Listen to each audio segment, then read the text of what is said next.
Assalamualaikum warahmatullahi wabarakatuh. Tabi pun, tabi oi. Apa kabar siswa-siswi hebat? Kembali lagi bertemu dengan Pak Hamid.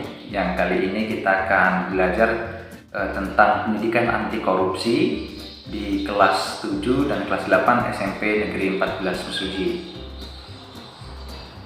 Pendidikan anti korupsi di lingkungan pelajar atau di kalangan peserta didik ini sangat penting untuk pencegahan sejak dini tentang tindak pidana korupsi, yang mana yang kalian tahu mungkin sudah tidak asing lagi yang apa sih itu namanya korupsi, praktek-praktek korupsi, dan mungkin kalian dan kita tidak menyadari bahwasanya kita sendiri sudah terlibat, bahkan sudah melakukan praktek-praktek yang namanya korupsi meskipun di skala kecil. Nah, untuk itu mari kita simak bersama, mari kita belajar bersama tentang pendidikan anti korupsi dan tujuannya apa sih kita mempelajari itu. Nah, selamat mengikuti belajar bersama dengan Bapak. Namun sebelum itu, marilah kita berdoa menurut agama dan kepercayaan masing-masing. Berdoa, Bapak persilahkan. Oke, selesai. Kita akan mulai pembelajaran kita pada pagi hari ini. Dalam jangka panjang, keberhasilan penanggulangan dan pemberantasan korupsi tidak hanya bergantung pada aspek yang namanya penegak hukum. Dalam hal ini, aspek penegak hukum adalah KPK dan lembaga lainnya. Namun, juga ditentukan oleh aspek pendidikan juga. Dalam hal ini adalah sekolah. Maka dari itu sekolah kita menyelenggarakan yang namanya pendidikan anti korupsi juga. Untuk itu kita belajar di sini berfungsi sebagai pencegahan dan pengetahuan tambahan, bahkan diterapkan dalam keseharian kita untuk mencegah yang namanya tindak korupsi. Hakikat pendidikan nilai yang terkandung dalam pendidikan anti korupsi ini terdapat dua, yakni suatu konsep yang berada dalam pikiran manusia yang sifatnya tersembunyi. Jadi ini langsung belajar dalam diri kita sendiri, ya, dari bawah alam sadar, yang mana di aspek atau diimplementasikan dalam perbuatan. Kemudian berhubungan dengan pandangan baik buruknya, layak dan tidak layaknya.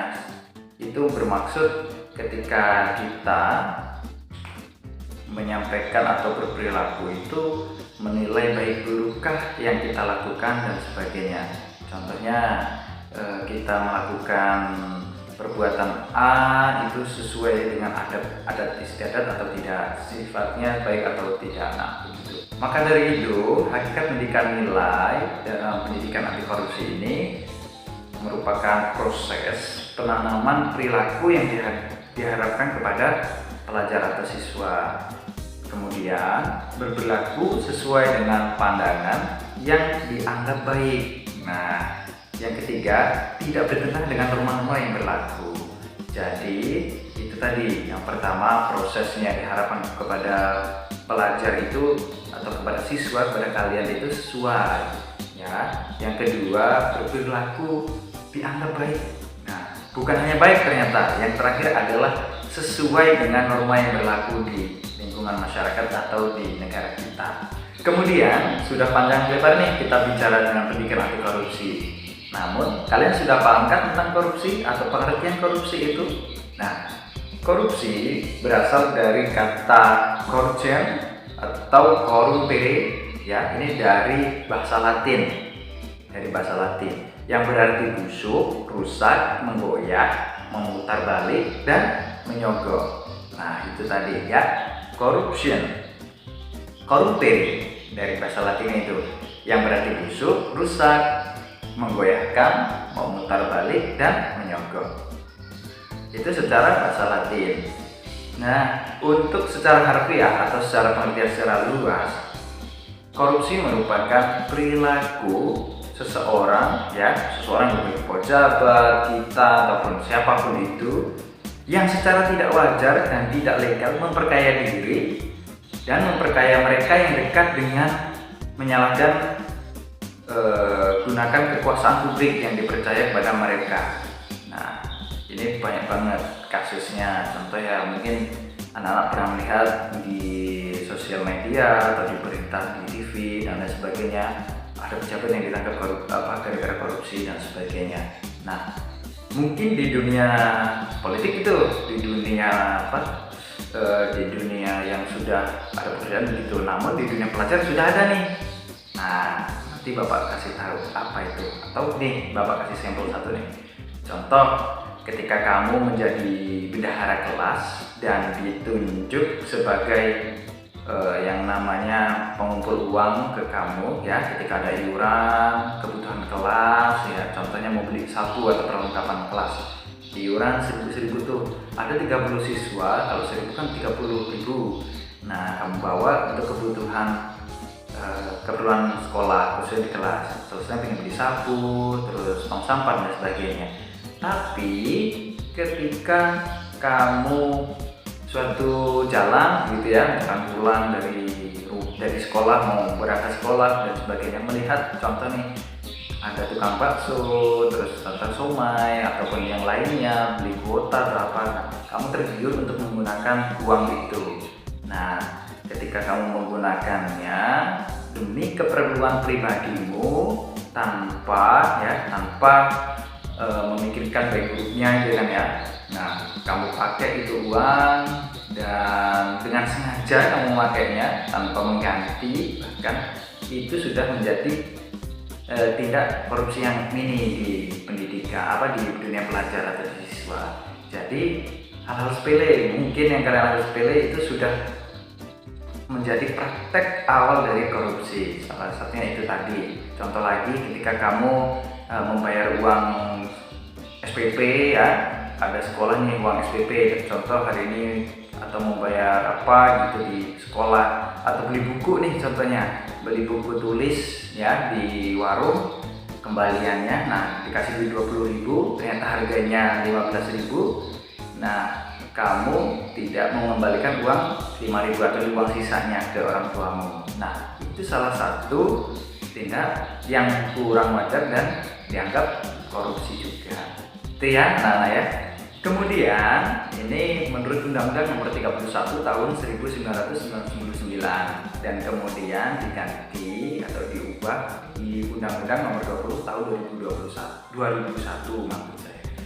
Nah, pengertian korupsi adalah perilaku melawan hukum, kemudian melakukan perbuatan memperkaya diri sendiri atau orang lain ya, atau suatu korporasi, dan yang terakhir dapat merugikan keuangan negara atau perekonomian negara. Ada beberapa nilai di dalam pendidikan anti korupsi ya.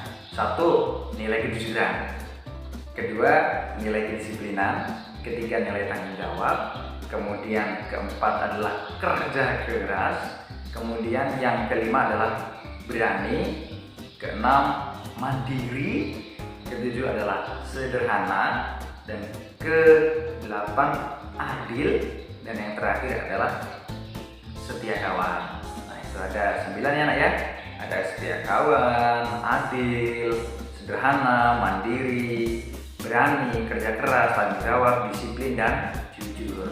Nah, pada pertemuan hari ini kita masih mempelajari dasar-dasar pendidikan anti korupsi itu. Untuk ke depan kita akan mempelajari pendidikan anti korupsi ini melalui strategi pendidikan anti korupsi, melalui proses menentukan sikap yang tadi Bapak sampaikan di awal. Sikapnya apa aja sih? Nah, yang pertama proses pembiasaan ya, pembentukan sikap melalui pembiasaan. Contohnya tadi itu perbuatan kurang baik kita mulai dirubah ya.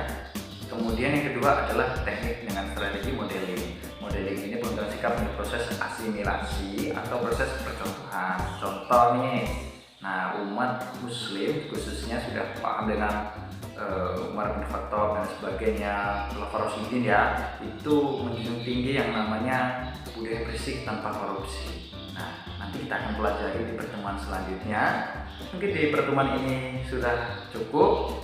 Dan kemudian nanti untuk absen silahkan kalian buat video mengenakan seragam sekolah pada hari Sabtu, jadi mengenakan seragam pramuka dengan caption atau dengan kata-kata seperti ini. Contohnya seperti ini anak-anak. Saya Nur Hamid, berani jujur itu hebat. Ya, begitu. Jadi di akhir nanti tolong buat video untuk absen seperti ini. Saya Nur Hamid, berani jujur itu hebat. Oke, Bapak tunggu di absen melalui video, dikirim via WhatsApp Bapak. Nah, nomornya yang tertera di sini. Ya, di sini atau di sini nanti Bapak taruh mana-mana atau di bawah sini. Oke. Mungkin cukup pembelajaran hari ini, Bapak cukupkan. Ini masih perkenalan tentang pendidikan anti korupsi. Ke depan kita lebih belajar, lebih semangat melalui pembelajaran pendidikan anti korupsi melalui layanan bimbingan konseling ini. Oke, Bapak cukupkan. Sebelum itu, marilah kita tutup dengan hamdalah alhamdulillahirabbil alamin. Dan saya persilahkan anak-anak untuk berdoa. Berdoa mulai. Selesai. Bapak akhiri, wabillahi taufiq wal hidayah. Wassalamualaikum warahmatullahi wabarakatuh.